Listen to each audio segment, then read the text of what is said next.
Hi! Ayan. Nasa Bicol, first time magsakit sa bakla.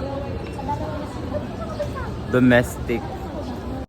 Hello guys! Ayan, ito nga pala yung aming boarding na sa Cebu Pacific nga pala.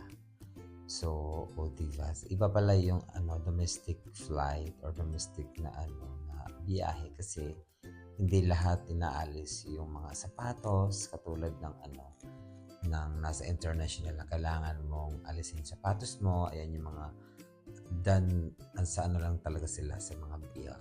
Ganon. O diba? Ayan si Sir Angel kasama niya kanyang mother. And then si Amiga. O diba? Ayan nakikita ko naman yung malaking guys, yung malaking tew-tew. Diba? Ayan. So kitang-kita sa Bicol International Airport ang mayon, napakaganda. So malaki pala ang Bicol Airport guys. Napakalaki. Diba? Ayan. So kailangan natin mag-voice over para mayroong kwento naman. Ayan, so sabi ko kay Amiga, videohan mo ako na naglalakad ako dyan. O, diba? So, nag-antay-antay tayo dyan. First come, first serve.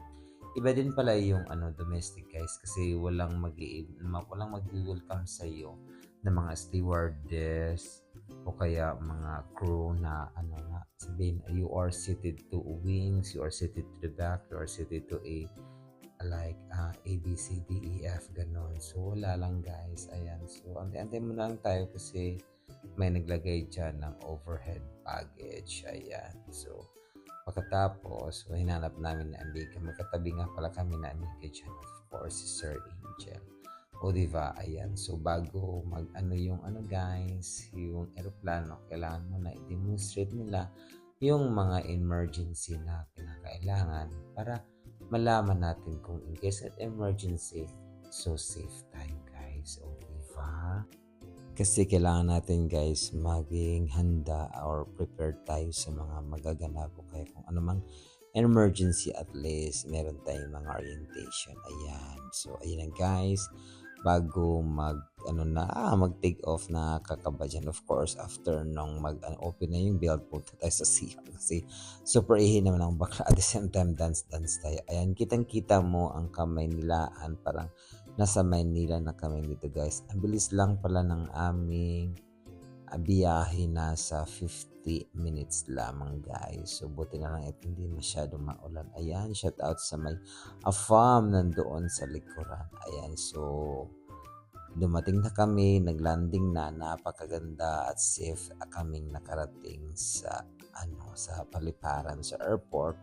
Ayan, after nagpahuli kami at the same time. Ayan, so may mga bus dyan na susundo sa inyo in kaso na kayo ay magbiyahe at kayo ay hatid doon sa may arrival area. Ayan, so nandyan na naman yung mga AFAM. O diba guys? So, ewan ko kung saan sila galing. But anyway, shout out sa inyo mga fam. Ayan. So, pagkatapos, ayan, nandun na kami sa hinahanap na namin kung saan yung Nagulat na ako dyan kasi nandun sila Marvin sa may kanto.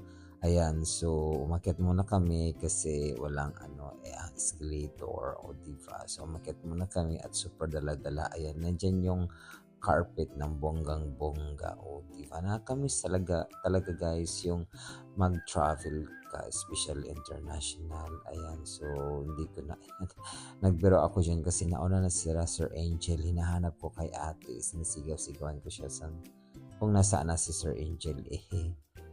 Hindi pala niya narinig ko, diba? Joke lang yun guys, kayo naman. Ayan nga pala yung dyan kinukuha yung mga baggage nyo, yung mga luggage, o diba, napakaganda. Of course, sa mga gustong magpapalit ng pera sa mga galing abroad na may connecting flight sila sa Manila or sa mga turista dyan, may mga money changer dyan. Of course, may mga yung toilet.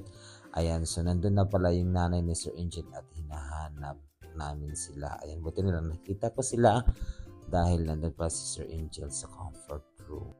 Ayan, so ito yung bungad sa gate number 5 ng NAIA. Ayan, so magkaiba na pala guys yung ngayon, yung kalakaran sa pag-order ng kung gusto mo mag-grab taxi kaya kailangan mo pumunta doon sa Bay 14 yata iyon. Ayan, so hinahanap namin ni Amiga yung kung saan kami sasakay dahil nga nag-order na kami pagkatapos ayaw naman niya pumasok kasi nga hindi na pinapasok ng mga security guard. Ayan, so naglakad kami dito papunta doon sa B14 yata at ayan na nga, nandito na kami at nag-order na ako ng Grab taxi. So kasama ko nga pala sa Amiga dyan. Kunti lang naman ang binayaran namin dyan nasa 600 kasi iwan ko ba itong mga taxi driver na to or mga Grab pati ba naman sariling pang toll gate binayaran. But anyways, kailangan natin bayaran yun guys. Ayan, so napunta kami nga pala sa Tondo para i-meet ang aming mga kaibigan doon at nauna na sila. Ayan pala, meron palang Dasmariñas Street dyan sa Binondo.